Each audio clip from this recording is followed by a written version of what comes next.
Hello friends, welcome back Spain news channel. எனக்கு இந்த வீடியோவில் பார்த்தீங்கன்னு வச்சுக்கோங்களேன், மிக முக்கியமான ஒரு ஆன்மீக தாள்களை தான் பார்க்க போகிறோம். நாளை நாள் செப்டம்பர் மாதத்துடைய 17ஆம் தேதி, அதே போல் தமிழ் மாதம் குரோதி ஆண்டுடைய 5வது மாதமான ஆவணியுடைய 29ஆம் நாள். அதே போல் நாளை நாள் கிழமை பார்த்தீங்கன்னு வச்சுக்கோங்களேன், சனிக்கிழமை. நாளை நாள் வரக்கூடிய இந்த சனிக்கிழமை சாதாரணமாக வரக்கூடிய சனிக்கிழமை கிடையாது.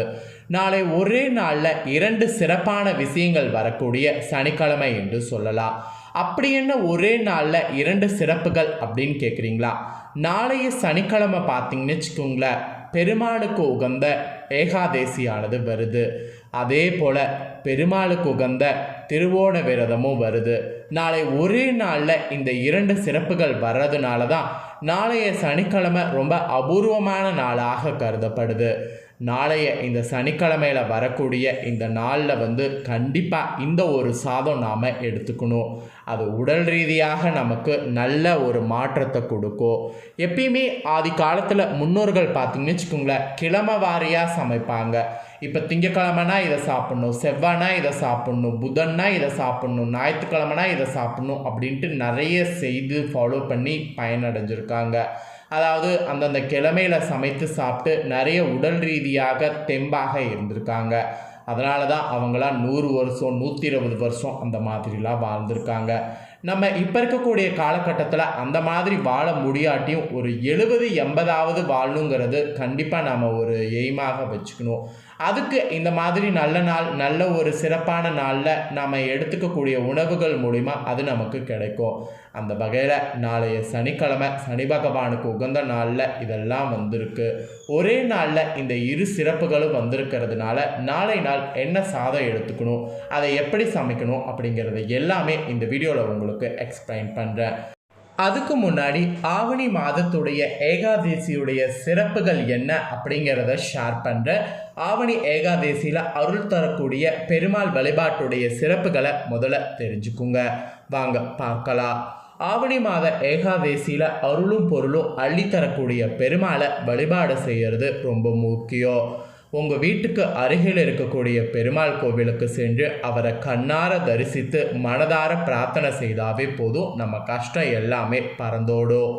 ஒவ்வொரு மாதமும் வரக்கூடிய ஏகாதேசி திதி என்பது பெருமாள் வழிபாட்டுக்குரிய அற்புதமான திதி நாள். மாதங்களில் நான் மார்கழியாக இருக்கிறேன் என மகாவிஷ்ணு அருளி சொல்லி இருந்தாலும் புரட்டாசி மாதம் ஆவணி மாதம் என்பது ரொம்ப சிறப்பானது தான். இதில் ஆவணி மாதத்தை விட புரட்டாசி மாதம் என்பது முழுக்க திருமால் வழிபாட்டுக்குரிய மாதமாக போற்றப்படுது. புரட்டாசி மாத புதன்கிழமையும் சனிக்கிழமையும் ஏகாதேசி திதியில் பெருமாளுக்கு விரதம் மேற்கொண்டு அவரை தரிசித்து வந்தால் சகல சௌபாக்கியங்களும் தந்தருள்வாள் பெருமாள். அதே போல் புரட்டாசி மாதத்துக்கு முன்னதாக இருக்கக்கூடிய ஆவணி மாதமும் ரொம்ப விசேஷம். ஆவணி மாதத்தில் வரக்கூடிய ஏகாதேசி திதியும் விசேஷமான ஒரு திதி. இந்த நாளில் விரதம் மேற்கொள்வது ரொம்பவே பலன்களை தந்தருளக்கூடியது என்கிறார்கள் ஆச்சாரியர்கள். வீட்டில் உள்ள பெருமாள் திருவுருவ படங்களுக்கு துளசியை சார்த்துவதோ, வீட்டில் துளசி மாடை இருந்தால் அதற்கு மஞ்சள் குங்குமம் இட்டு துளசி மாடத்தை சுற்றி வேண்டிக் கொள்வதோ இந்த நாளில் விசேஷமான பலன்களை அவங்களுக்கு அள்ளித்தரும். இந்த நாளில் பார்த்தீங்கன்னு வச்சுக்கோங்களேன், விஷ்ணு சகஸ்ராமம் பாராயணம் செய்வது இல்லை ஒழிக்க விட்டு கேட்கறதே ரொம்ப விசேஷம். அப்படி செய்தாவே மனக்கவலைகளையும் மனக்குழப்பங்களையும் போக்கும் என்பது ஐதீகம்.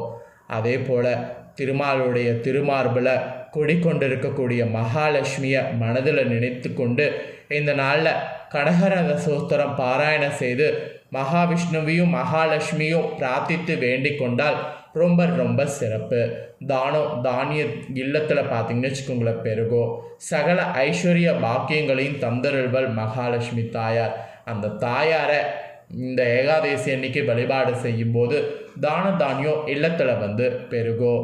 பெருமாளுக்கு நெய்வேத்தியமாக புளியோதரை படைத்து அக்கம்பக்கோருக்கு வழங்குவது வாழ்வில் இனிமையை சேர்க்கும்.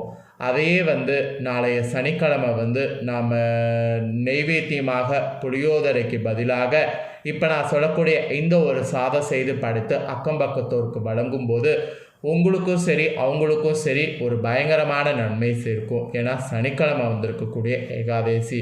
அதனால தான் நாளை நாள் இந்த சாதம் செய்யணுங்கிறத உங்களுக்கு வலியுறுத்துகிறேன். கரெக்டாக செப்டம்பருடைய நாளை நாள் பார்த்தீங்கன்னு வச்சுக்கோங்களேன், சனிக்கிழமை இந்த ஏகாதசி திதி நாளில் நல்லா திருவோண விரதமும் சேர்ந்து வந்திருக்கு. இந்த நாளில் இப்போ நான் சொல்கிறத நீங்கள் சாப்பிட்டு அதை மற்றவங்களுக்கு தானம் கொடுத்தீங்கன்னா அளவு கடந்த பலன் உங்களுக்கு கிடைக்கும். அப்படி என்ன சாதம் செய்யணும், அப்படி என்ன நாளை நாள் கொடுக்கணும் அப்படிங்கிறத இப்போ இந்த வீடியோவில் உங்களுக்கு ஷேர் பண்ணுறேன். தெளிவாக அந்த சாதத்தை நோட் பண்ணிக்கோங்க. உங்களுக்கு செய்ய தெரியலனாலும் இந்த வீடியோவில் எப்படி செய்யணும் அப்படிங்கிறத விளக்கமாக ஷேர் பண்ணுறேன்.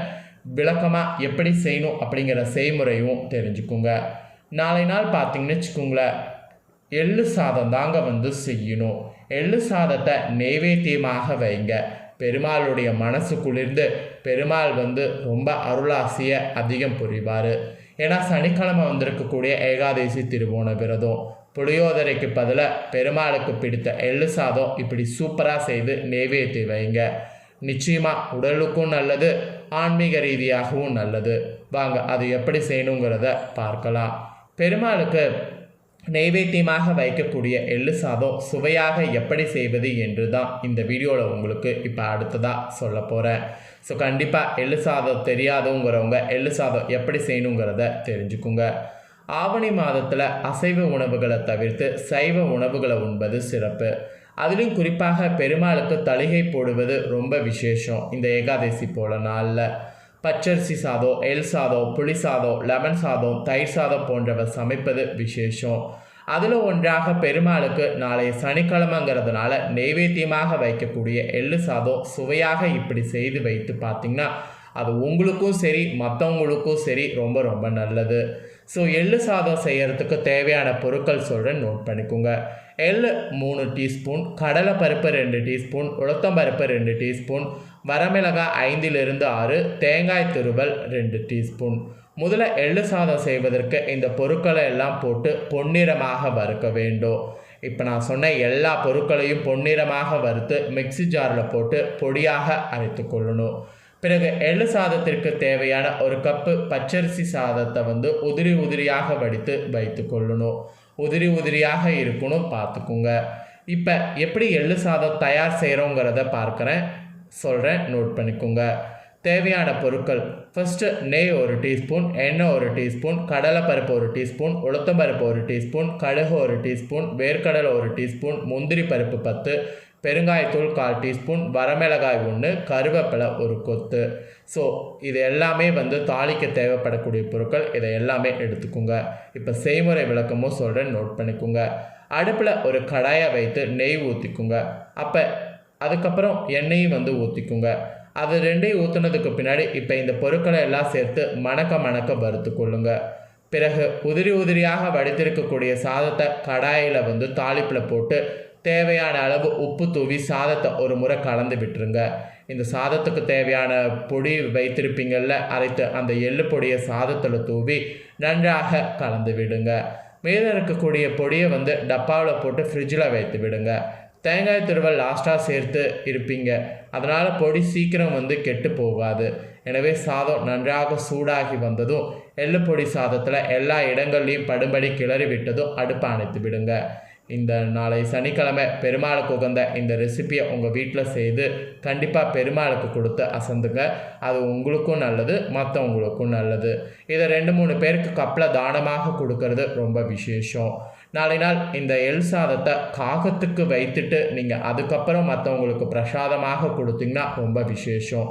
ஸோ நாளை நாள் ஃபாலோ பண்ண வேண்டிய இந்த ஒரு இதை கண்டிப்பாக பயன்பெறுங்க. நீங்கள் ஃபாலோ பயன்பெறுவது போல் உங்கள் ஃப்ரெண்ட்ஸ் ஃபேமிலியில் இருக்கவங்களும் ஃபாலோ பண்ணி பயனடையணும்னு நினச்சிங்கன்னா வீடியோ லைக் பண்ணி ஷேர் பண்ணுங்கள். நாளைய நாள் ஆவணி ஏகாதசியுடைய சிறப்பையும் இந்த எள் சாதம் தயாரிக்கிறத பற்றியும் தெரிஞ்சு கண்டிப்பாக இதை பண்ணி பயனடையட்டும். வீடியோ லைக் பண்ணி உங்கள் ஃப்ரெண்ட்ஸ் ஃபேமிலிக்கு ஷேர் பண்ணுங்கள். உங்கள் ஃப்ரெண்ட்ஸ் ஃபேமிலி இருக்கவங்களும் பார்த்து பயனடையட்டும். மேலும் இதே போல் புதிய அப்டேட்டான நிறைய வீடியோ நம்ம சேனலில் போடப்படும். அதே எல்லாத்தையுமே உடனுக்குடனே தெரிந்து கொள்ள மறக்காமல் நம்ம சேனலை சப்ஸ்கிரைப் பண்ணுங்கள், கூட பெல் பண்ண ப்ரெஸ் பண்ணுங்கள். ஃபஸ்ட் டைம் பார்க்குறவங்க, சப்ஸ்கிரைப் பண்ணாமல் இருக்கிறவங்க சப்ஸ்கிரைப் பண்ணி பெல் பண்ண ப்ரெஸ் பண்ணிட்டீங்கன்னா இனி நான் போடுற மற்ற அப்டேட்டான எல்லா வீடியோஸும் உடனுக்குடனே தெரிந்து கொள்ளலாம். ஸோ மறக்காமல் பண்ணுங்கள். இதே போல் சுவாரஸ்யமாக வேறொரு புதிய அப்டேட்டான தகவல்களோடு மீண்டும் இன்னொரு புதிய வீடியோவில் உங்களை சந்திக்கிறேன். கண்டிப்பாக இந்த இது உங்களுக்கு ரொம்ப யூஸ்ஃபுல்லாக இருக்குங்க. இதே போல் நிறைய அப்டேட்டாக நிறைய தகவல்கள் யூஸ்ஃபுல்லாக கொடுப்பேன். அதையும் தெரிஞ்சுக்க நம்ம சேனலை சப்ஸ்கிரைப் பண்ணலைன்னா சப்ஸ்கிரைப் பண்ணி பெல் பண்ண ப்ரெஸ் பண்ணுங்கள். வேறொரு வீடியோவில் வந்து சந்திக்கிறேன். நன்றி, வணக்கம்.